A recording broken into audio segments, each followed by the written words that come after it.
An app that doesn't just teach language, it conquers your mind. An algorithm that knows your every click. Millions worldwide are obsessed with it. But why? Is this just an app or a hidden master plan? Get ready, because this secret is about to be unveiled.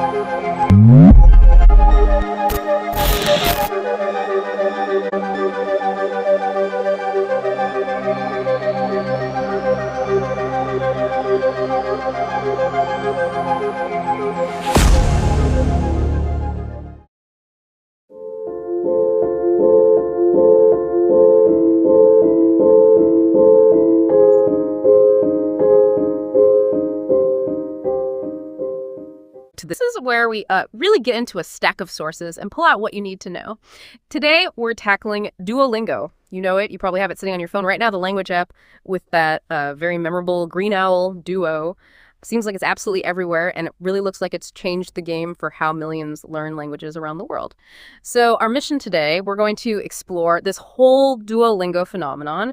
We'll look at how it went from this cool idea about free education to a massive multi-billion-dollar company. We'll unpack its business model, which is pretty clever. Look at how it's jumped headfirst into AI, maybe a bit controversially, and dig into what users, the actual people learning, think about it all. We've got business reports, user forums, news articles, whole mix.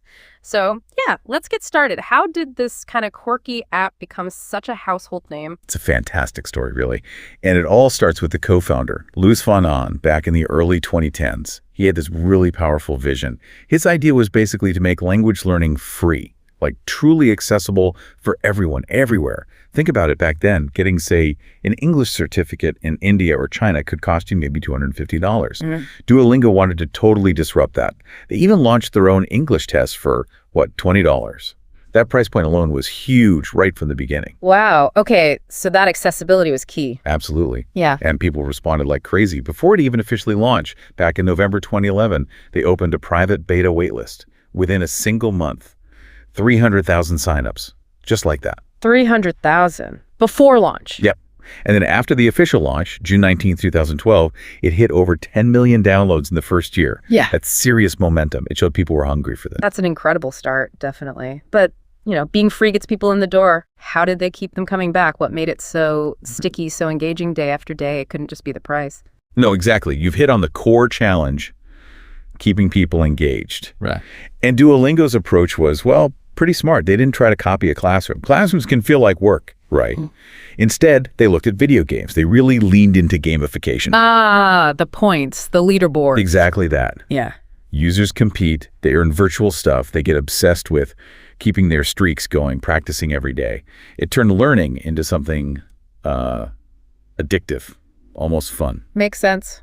Keeps you opening the app. And behind the scenes, they were incredibly data-driven. This wasn't guesswork. They were constantly running tests, A/B tests, you name it, to figure out what worked best in the courses. They'd track how fast users learned things, where they got stuck, and use all that data to make the learning curve smoother. It's like this constant refinement engine.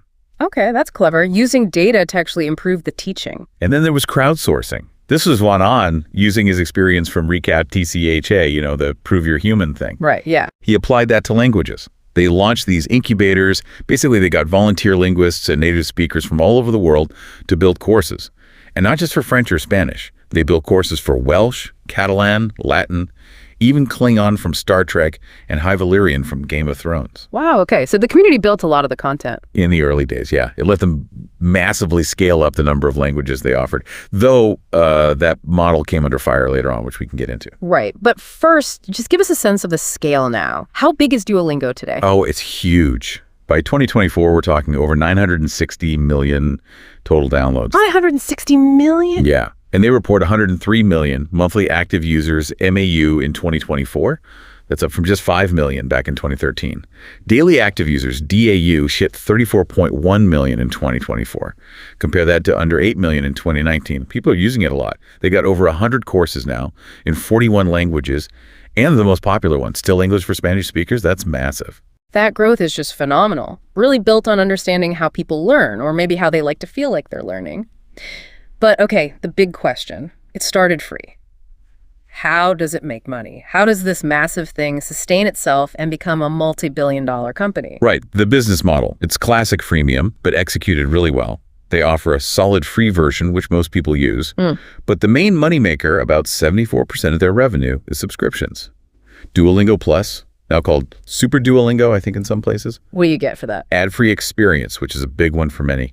Offline access, unlimited hearts so you don't get blocked by mistakes, extra practice, that kind of stuff. It's about $13 a month. There's also a higher tier, Duolingo Max, around $30 a month or $168 a year, which adds some AI features we'll touch on. Okay, $13 a month. How many people actually pay? That's the interesting part. Less than 3% of all their users subscribe. It sounds tiny, right? Yeah, very low conversion. But because their total user base is so enormous, that tiny percentage still meant they passed 8 million paying subscribers in 2024. And that number's been growing over 50% year on year for 5 years. Wow. So scale makes even a low conversion rate incredibly profitable. Exactly. Then you've got advertising. That's about 15% of revenue. In-app ads, brand partnerships. They try to keep them relatively unobtrusive. And the Duolingo English tests, the DET, that's bringing in 9% and growing fast. It's cheap, like we said, $20 compared to maybe $250 for others, and thousands of universities accept it now. That's a smart move, tapping into the certification market. Definitely. And finally, a small slice, maybe 2% from in-app purchases, things like buying streak freezes if you know you're going to miss a day but don't want to lose your progress. Okay, so multiple streams, but subscriptions are king. And financially, how's the company doing overall? Pretty strong on the top line. In 2024, they pulled in $748 million in revenue. That's up over 40% from the year before. And the valuation. As of April 2024, it was valued around $9.5 billion. So, yeah, big numbers. Okay, impressive revenue, huge valuation. But you hear about tech companies spending a lot, especially on R&D. Are they actually profitable, making net income? Historically, not really highly profitable. And that's mostly by design, you could say. They plow a lot back into the business. Yeah. In 2022, for instance, R&D was around 40% of revenue. That's huge. They're constantly tweaking the app, adding things. Sales marketing took another 20%. General and administrative costs were also high, around 37% in 2022. But that was partly inflated by costs related to their IPO going public. So investing heavily in growth and the product itself. Exactly. Their balance sheet is mostly cash, reflecting money received for subscriptions they still need to deliver service for. It's about growth and future potential more than massive current profits. And are they sticking just to languages? Nope. They're branching out. Yeah. In 2022, they added music and math lessons to the platform. Music and math. Interesting diversification. Yeah. And they even collaborated with a company called Loog to launch an actual 88-key electronic piano. So they're clearly thinking bigger than just language apps. They want to be a broader education platform. Okay, that makes sense, expanding the scope. But let's talk about the elephant in the room, or maybe the owl in the room. The big strategic shift recently becoming AI first. This seems to be where things get really interesting and maybe a bit heated. Yeah. Heated is a good word for it. The CEO, Louis van Aan, was pretty direct. He announced they would gradually eliminate contractors doing work that AI can do. Oof, that's blunt. It is. He framed it as being AI first, meaning a fundamental change in how they work, not just, using AI tools here and there. The official line was it's about removing bottlenecks, freeing up permanent staff for more creative work, tackling real problems, and not necessarily replacing permanent employees. But understandably, it caused a stir. I can imagine. So what does this AI first actually look like in the app? What new features came out of it? Well, they've rolled out some specific AI-powered things. There's an AI video call feature. It lets you practice conversations in real time with the Duolingo characters, like Lily. Okay, like talking to an AI tutor. Sort of, yeah. It's currently for the Max subscribers, the higher tier, and for learning English, Spanish, or French. And there's adventure mode. It's more gamified. You explore scenes, interact with characters, use your language skills in simulated situations like ordering coffee or something. Right. So integrating AI into the practice itself sounds potentially useful on the surface, but how did the users take it? The people actually using Duolingo every day? Because scrolling through Reddit, you see a lot of strong feelings. Yeah, the reaction from a large segment of the user base has been, pretty negative, widespread backlash, you could say. What are the main complaints? A big one is perceived quality decline. Lots of users are saying the actual lesson content feels worse. They're reporting AI-generated sentences that are just weird, or don't make sense grammatically or contextually. Like someone learning Japanese mentioned being caught complex kanji characters before they'd even mastered the basic alphabets, hiragana and katakana. That's just pedagogically backward. It feels like the AI is just throwing content together without understanding how people learn. That sounds frustrating if you're actually trying to learn properly. Definitely. And then there's the feeling that monetization has become way more aggressive. People complain about seeing more ads more often, more features getting locked behind the subscription paywall, even things like the cost of in-app items going up. That streak freeze we mentioned. Apparently the cost in gems or coins jumped significantly from like $200 to $325, and they're harder to get for free in daily rewards. So it feels like they're squeezing users more. That's the perception for many, yeah.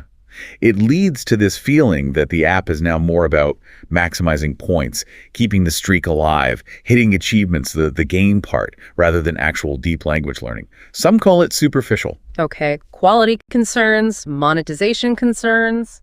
What else? Ethics, that's come up a lot too. Remember the incubators, the volunteers who build courses? Yeah. Well, Duolingo closed those programs down once the company got more profitable. So now some users feel those volunteers were exploited. They gave their time and expertise for free, helped build the company's value, and then were basically cut loose. And the CEO's comments about AI freeing up employees while cutting contractors, that struck some as hypocritical, like caring about one group while dismissing another doing similar work. Right, that disconnect. There are even worries about the Duolingo English test, using AI for proctoring instead of humans, potentially making it less secure or reliable. So what's the upshot of all this backlash? Are people leaving? It seems like it. You see tons of discussion online where users are actively recommending alternatives. Apps like Babbel, Memrise, Busuu, but also more specialized tools like Anki for flashcards or platforms like italki that connect you with actual human tutors. So a real search for alternatives. Yes, and a big debate about whether AI can even do this job properly yet. Many users argue that AI is fine for drills, maybe basic practice, but it can't replace human nuance, creativity, cultural understanding, or spotting subtle grammar mistakes.